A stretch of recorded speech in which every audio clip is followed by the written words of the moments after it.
morning, everybody. Welcome to my YouTube channel.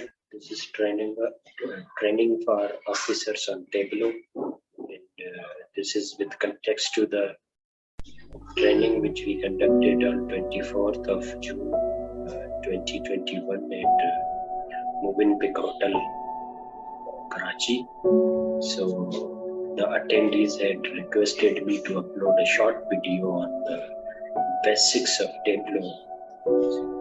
Today I am going to present you some basics of Tableau, and in ongoing subsequent videos we will also be teaching you how to use the shapefiles and maps of the table. So let's get started with the Tableau training. So before getting started, I would be requesting you please like my YouTube channel and also click on the subscribe so that you could be getting all the ongoing videos which will be uploaded later. So before I start, let me to share you something that during training in Movenpick, so we told you that what you need to know before you go for the Tableau. इसमें कुछ basic चीजें हैं जो आपको पता होनी चाहिए जब आप टेबलो यूज करने जा रहे हैं. लाइक आपको पता होना चाहिए कि आपका डेटा सोर्स क्या है, और आपको ये भी पता होना चाहिए कि आपका डेटा कैसे कलेक्ट हुआ है, किस तरीके से कलेक्ट हुआ है, और फाइनली आपको ये भी पता होना चाहिए, ये प्री प्लान होना चाहिए कि आपको अपना डेटा कैसे डिस्प्ले करना है और किसको डिस्प्ले करना है. So these are some basic tools when we go for the Tableau training. अच्छा, उससे भी ज्यादा इम्पोर्टेंट ये है कि आपके अपने डेस्कटॉप्स पे टेबलो का पूरा सॉफ्टवेयर इंस्टॉल हो. There are two type of Tableau softwares. एक पेड है where you can save your settings, when you can save your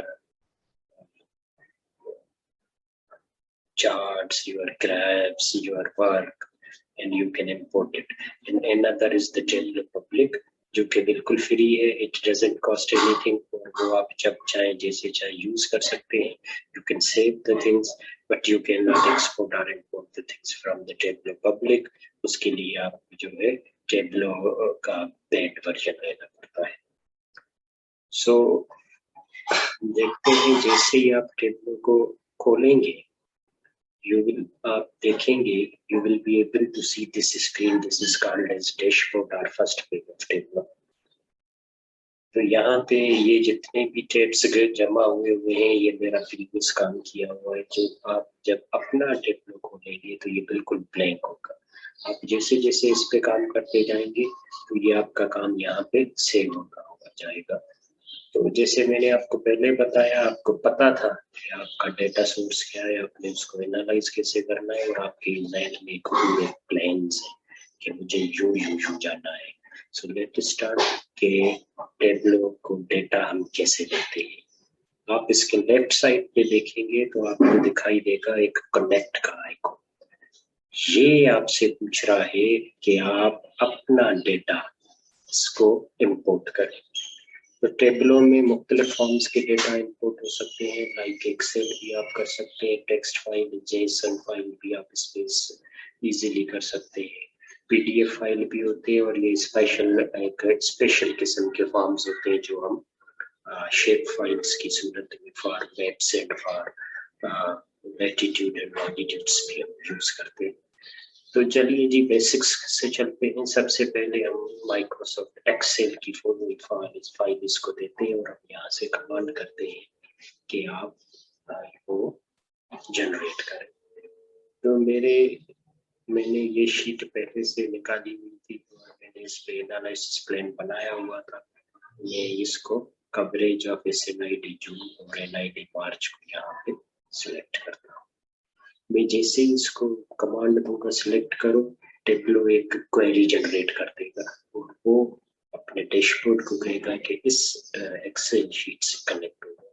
जैसे वो कनेक्ट होगा, टेबलों का डैशबोर्ड जो है वो ये चीजें खोलना शुरू कर दे कि आपकी जो शीट है कवरेज SNID जून और SNID मार्च वो वापस से इनकॉर्पोरेट हो चुकी है और ये बता रहा है कि आपकी इस शीट में 4 टैब्स हैं, एक ICM डेटा ऑल डेज है, एक शीट फॉर डेली कवरेज है, एक शीट 1 है और एक शीट 2 है। अब अगर हम यहाँ देखें कि मेरे इसमें क्या क्या है तो you will be amazed to see कि आपके इसमें जो शीट है उसमें क्या क्या पड़ा है। अब इसने ये 4 टेब्स क्यों उठाए हैं? तो जब मैं आपको ये पेरेंट शीट दिखाऊंगा तो you will be better to know, it will be better to know कि ये जो शीट थी इसमें कौन कौन से टेब्स हैं। तो चलिए जी मैं आपको ये शीट दिखाता हूँ और हम देखते हैं कि टेबलों ने इसको सही उठाया है या नहीं। तो हम एक रैंडम चेक देते हैं, हम ये अपनी शीट खोल देते हैं। इसमें आप देखेंगे ये वही शीट है जिसको हम कवरेज SNID जून और मार्च 2021। तो यहाँ पे देखें इसके 4 टैब्स है, एक daily sheet for daily report है, एक ICM डेटा ऑल डेज है, 2 ऐसी शीट्स है जिसको हमने नेम नहीं किया है जो कि अननेम्ड है। तो ये शीट 1 और शीट 2 के तौर पे इसने उठाई है। तो इट मीन्स हमारे इसमें टेबल ने हम जितनी भी शीट्स यहाँ से उठाई हैं वो प्रॉपर उठाई है। ये 4 टिप्स उसने बना दी। अब आपने जैसा कि मैंने कहा कि आपके पास एक प्लान था तो आपने अपना पूरा डेटा जो है इस पे शीट फॉर डेली रिपोर्ट पे रखा हुआ है तो हम इसको अब इनकॉर्पोरेट करेंगे टेबल में। तो आप देखेंगे इसने फिर से एक जनरेट करके आपकी शीट जो आपके कंप्यूटर पे थी अब उसको इसने टेबल के डैशबोर्ड पे इनकॉर्पोरेट कर दी है। जैसे ये डेटा इनकॉर्पोरेट हुई है आप नीचे देखेंगे कि एक शीट 1 के नाम से टैब बन गया है जो कि येलो ऑरेंज हाईलाइटेड हो चुका है और उस पे लिखा हुआ है नाउ गो टू वर्कशीट। अब यहाँ से हम इसके फर्दर वर्क के लिए जाएंगे और टेबल डैशबोर्ड पे जाएंगे और after some time of generating query इसने हमें पूरा डैशबोर्ड बना दिया टेबल का। यहाँ पे 2-3 चीजें इंपॉर्टेंट है। इस डैशबोर्ड को समझने के लिए आपको जो है वो सबसे पहले लेफ्ट साइड देखनी है, उस पे जितने भी आपके शीट के इंडिकेटर्स थे सारे उस पे लाइन लिस्ट की फॉर्म में जमा हो गए। अब यहाँ पे एक और चीज इंपॉर्टेंट है, आपके जितने भी इंडिकेटर्स में कोई वर्ड लिखे हुए थे क्वालिटेटिव थे वो उसके आगे ABC लिखा होगा और आपके जितने भी इंडिकेटर इस शीट में जिसमें कुछ नंबर थे मे बी 1 to 5,000 10,000 1 लाख उसको इसने काउंट यहाँ नंबर साइन से प्रेजेंट कर दिया है। So this is all about your data. और यहाँ पे आप देखेंगे कि फिल्टर्स आप इनमें से किसी भी इंडिकेटर को फिल्टर आउट कर सकते हैं इस स्टेप से और उसके नीचे मार्किंग के कुछ जो है वो आपको थंबनेल्स दिए हुए हैं लाइक कलर साइज टेक्स्ट। तो बेसिक्स के लिए हम ये 3 कलर साइज और टेक्स्ट यूज करते हैं। इससे आप अपने ग्राफ्स को आप अपने पिक्टोरियल्स को और ज्यादा अच्छे बना सकते हैं और ज्यादा विजुअली एक्सेप्टेबल बना सकते हैं। इससे जो है हम अपने ब्यूटिफिकेशंस करते हैं अपने उसके। अच्छा जब आप प्रॉपर डैशबोर्ड पे आएंगे इसके तो आप इसको हम कैनवास भी कहते हैं जहाँ पे पेंटिंग्स की जाती है। इसमें कॉलम्स होते हैं रोज होते हैं और एक नीचे डिस्प्ले बोर्ड होता है। कॉलम्स जो होता है वहाँ पे आपने जो भी डेटा जिस यूनिट से सिलेक्ट करनी हो जिस यूनिट्स पे आपको जनरेट करनी हो मोस्ट प्रोबेबली आप वो रखते हैं। लाइक कोई भी डेटा आप डिस्ट्रिक्ट पे शो करना चाहते हैं, लाइक कोई भी डेटा आप UC पे शो करना चाहते हैं तो इसको हम मेजर इंडिकेटर कहते हैं। और रोज में हम वो डेटा लगाते हैं जो हमें डिस्प्ले करनी होती है, लाइक हमें टारगेट्स करने हैं जिसके कुछ सर्टेन नंबर्स है जिसके हमें ग्राफ्स या शेप्स बनाने हैं। So this is more important कि आपने कौन सा डेटा किस फॉर्म में और कौन से चार्ट्स में शो करना है। और यहाँ filters you can use multiple filters, ये भी एक इसकी ब्यूटिफिकेशन है कि आप जितने फिल्टर्स चाहें यहाँ पे यूज कर सकते हैं। Let's take an example. मैं चाहता हूँ मुझे सिंध की 5 डिविजन्स के टारगेट्स बताए जाएं SNID जून के। सो सिंपल, मेरा यूनिट है डिविजन्स, तो यहाँ से मैं डिविजन्स उठा के कॉलम्स में रखूंगा। जैसे ही मैं डिविजन्स कॉलम में रखूंगा, इसमें से मुझे सारे डिविजन्स को यहाँ पे सेग्रीगेट कर दिया है जो मेरी शीट पे। अब मैं चाहता हूँ कि मुझे इसके टारगेट्स का पता चले, HH टारगेट्स, तो ये नंबर्स है, बेटर कि मैं इसको रोज में छोड़ूं, ये नंबर्स है। यहाँ से ये स्टैंडर्ड है, मैं इसको एंटायर कर देता हूँ। ठीक है, अब इसमें शीट पे जितने भी डिविजन्स थे उसके HH टारगेट्स को इसने सम अप करके ग्राफ्स बना दिए। अब मैं चाह रहा हूँ कि इनको लेबल कर दूं कि ये कितने नंबर। तो यहाँ से मैंने कहा था ये ब्यूटिफिकेशन के टेप से मैं यहाँ पे शो मार्क्स करूंगा तो ये नंबर्स शो होगा। अब ये मुझे बता रहा है कि हैदराबाद जो है का टारगेट है 41 लाख, जो कि सही नहीं है। मुझे पता है कि मेरी डिवीजन का टारगेट अराउंड 20 है। तो मुझे लगता है कि हमने इस शीट पे 2 कैंपेन का डेटा रखा हुआ है, जैन और मार्च का, और ये सबको सम अप कर रहा है। तो यहाँ से मैं कैंपेन उठा के फिल्टर्स में रखूंगा। फिल्टर में रख के मैं सिर्फ यहाँ से जून का फिल्टर करूंगा। अब ये मुझे सही बता रहा है कि मेरी हैदराबाद डिवीजन का जो टारगेट है वो अराउंड 20 लैक्स के करीब है।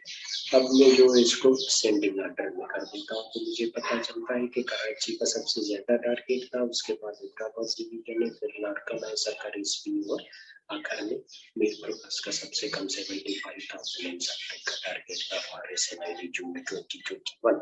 अब मैं चाहता हूँ कि ये जितने भी डिवीजन ये पेक्युलर हो और ये अलग इसके कलर्स हो, तो यहाँ से मैं इसको डिविजन्स को उठा के कलर्स के टेप पे इसको आके ड्रॉप कर दूंगा। जैसे ही मैं ड्रॉप कर दूंगा, इसमें हर डिविजन्स को अलग कलर दे दिया होगा, और यहाँ पे आप देखेंगे कि उसने इस डिविजन्स के कलर्स के लेजेंड भी बना दिए। अब मैं यहाँ पे शीट 1 लिखा हुआ है, मैं चाहता हूँ कि इसको मैं एडिट करके लिख दूं कि ये डिवीजन वाइज टारगेट है for SNID target, sorry division wise target SNID जून 2021। मैं चाहता हूँ कि इसको मैं थोड़ा भी कर दूं ताकि विजिबिलिटी हो। इसको मैं पे लेके आता हूँ और इनका कलर भी मैं ब्लैक रख इसको ओके नाउ दिस इज। अब ये आप जो शो हो कि भाई division wise target for SNID जून 2021। अब फर्ज करें यहाँ पे इसको शीट 1 है, मैं इसको डिवीजन टारगेट का टेप बना देता हूँ। अब दिस इज हाउ आप देखेंगे कि ये कितने खूबसूरत ग्राफ्स हैं। You can make these on Excel, you can make these on other softwares, but you know the good thing on Tabula is its visibility, its color dimensions और इसके जो है वो सेटिंग्स, और ये जिस तरीके से कॉम्पैक्ट डेटा को कंप्रेस करके एक ही ग्राफ में प्रेजेंट करता है, this is not available on any other software which you have been using like Excel or like other sort of statistical softwares. अब यहाँ से मैं चाहता हूँ कि चले अब मुझे कवरेज चाहिए, डिवीजन वाइज ही चाहिए। अब मैं जो हूँ ना, यहाँ से आप न्यू शीट भी ऐड कर सकते हैं, लेकिन मैं अगर न्यू शीट ऐड करूंगा तो ये मुझे सारे जो है ना फिर फिल्टर भी लगाने पड़ेंगे, डिवीजन भी लगानी पड़ेगी, और यहाँ से फिर मुझे इंडिकेटर भी HH कवरेज टारगेट कवरेज का यहाँ से उठाना पड़ेगा। बेटर के मैं यहाँ से डिवीजन टारगेट जो मैंने बनाई हुई इसको डुप्लीकेट करता हूँ और यहाँ पे मैं इसको डिवीजन वाइज एच कवरेज कर देता हूँ। राइट, अब ये मेरा जून का फिल्टर भी लगा हुआ है, मेरे डिविजन्स भी वहां से सिलेक्ट है, सिर्फ मुझे ये हटा के और यहाँ पे मैं लिखूंगा एच कवरेज ये पड़ा है, इसको यहाँ पे रोज पे। Now this is giving you the percentages of HH coverage division wise कि जून में से 19 में हर डिवीजन में कितने परसेंटेज कवरेज की है। लेकिन यहाँ पे एक प्रॉब्लम है, 892 could not be the percentage, this would be 100 or something like this। तो ये प्रॉब्लम यूँ हो रहा है कि इसने यहाँ पे सम किया हुआ। तो सम का मतलब है टेबलों में जितने भी आपके उस पे डिस्ट्रिक्ट्स और थे उन सारे 91, 92, 93 कवरेजेस को सम अप करके आपको बता दिया है कि हैदराबाद के 892 सम्स हो रहे हैं। याद रखिएगा जब भी आपने परसेंटेज के किसी भी इंडिकेटर को शो करना है आप उसको एवरेज में शो करेंगे। जैसे ही मैं एवरेज करूंगा ये 99, 94 के करीब हो चुके हैं। अब मैं इसको असेंडिंग ऑर्डर में लिए देता हूँ, ये असेंडिंग ऑर्डर में हो चुके हैं। मेरे पास में सबसे ज्यादा कवरेज ली है और कराची में 94 के करीब सबसे कम कवरेज ली है, जैसे 90 जून में। अब मैं चाहता हूँ कि ये डिजिट्स जो 3 डिजिट्स है ये डेटा मुझे विदाउट डिजिट होल पर मिले। मैं इसी इंडिकेटर पे जाऊंगा, इसको फॉर्मेट करके पेन में जाऊंगा और यहाँ से मैं ये जो नंबर्स है इसकी कस्टम सेटिंग में इसको 0 डेसिमल कर दूंगा। अब ये आपका जो है सेट हो चुका है कि सारे सेट हो चुके हैं, डिवीजन वाइज कवरेजेस आ गई है। तो हम जो है इसके टाइटल को एडिट करके हमने यहाँ पे टारगेट था, इसको हम सिर्फ percentage of H coverage for SMID ये करके हम इसको ओके कर देंगे। Now this is been done. तो इससे जो है आपका ये चार्ट मुकम्मल एक और स्लाइड आपकी बन चुकी है for your presentation, for your use और फॉर कहीं भी ये डेटा आप डिस्प्ले कर सकते हो। अब अगर मैं चाहता हूँ कि मुझे जो है वो स्टिल चिल्ड्रेन का चाहिए डिवीजन वाइज, तो मैं यहाँ से फिर इसको डुप्लीकेट करता हूँ, यहाँ पे मैं इसको रीनेम कर देता हूँ। प्लीज रीनेम करना नहीं भूलिएगा, नहीं तो आपको पता नहीं चलेगा कि आपके इसमें कौन से डेटा पड़ा हुआ है। अब हम इसमें जाके हम देखते हैं आउट ऑफ रिकॉर्डेड कितने बचे। तो यहाँ पे इसमें आउट ऑफ रिकॉर्डेड जो हमारे इसको हम जो है ना out of household target जाके करते हैं। हमने इसको हाउस होल्ड टारगेट जाके सेटल कर दिया और हमने इसको असेंडिंग ऑर्डर में कर दिया। लेकिन अगेन यहाँ पे देखें this data is in percentages, ये आपको परसेंटेज की साइन बता रहा है। तो बेटर कि हम यहाँ से इसको एवरेज कर देंगे। Now this is been your data आपकी शीट पे। अब जो है यहाँ पे एक चीज इंपॉर्टेंट है, अब मैं अगर इसको करूंगा तो ये इस तरीके से सबसे ज्यादा स्टिलनेस जो है वो टारगेट हाउस होल्ड टारगेट के अगेंस्ट कराची में, उसके बाद लारखाना में, फिर सक्खर में और फिर मीरपुर कासिस भी है, हैदराबाद सो ऑन। अब मैं अगेन ये चाहता हूँ कि ये डेसिमल्स जो है ये मैं 1 डेसिमल कम कर दूं, क्योंकि इसका जो कट ऑफ है वो 0.75 है। तो यहाँ से मैं जाके इसको 2 पे रख देता हूँ। चलिए ठीक है, थैंक यू। अब मुझे यहाँ पे एक लाइन लगानी है जो इसका कट ऑफ पता है। अब लाइन लगाने के लिए आप देखेंगे यहाँ एनालिटिकल डेटा के बिल्कुल बराबर में एनालिटिकल का सेगमेंट है। आप इसको क्लिक करेंगे, कांस्टेंट लाइन आएगी, इसको डबल क्लिक करेंगे। हमें पता है कि नीप ने कहा है कि हाउस होल्ड टारगेट के अगेंस्ट जो आपके रिकॉर्डेड एसएमसी स्टिल चिल्ड्रन है वो 0.75 से कम होने चाहिए, तो हमने इसको 0.75 सिलेक्ट कर दिया।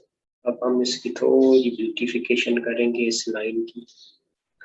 आप चाहते हो कि इसमें वैल्यू भी नजर आए, और इसका कलर जो है वो थोड़ा डार्क हो ताकि विजिबल हो। दिस इज योर, ये आपको बता रहा है कि आपके डिविजन्स की क्या सूरत हाल है, और ये सारे कट ऑफ बेंचमार्क से ऊपर है या नीचे है। अप टू नाउ SNID जनवरी में आपके सारे जो भी still children out of household target जो है वो more than your cut off से, यानी कि 0.75 से थोड़े ऊपर। This is how we select the cut of.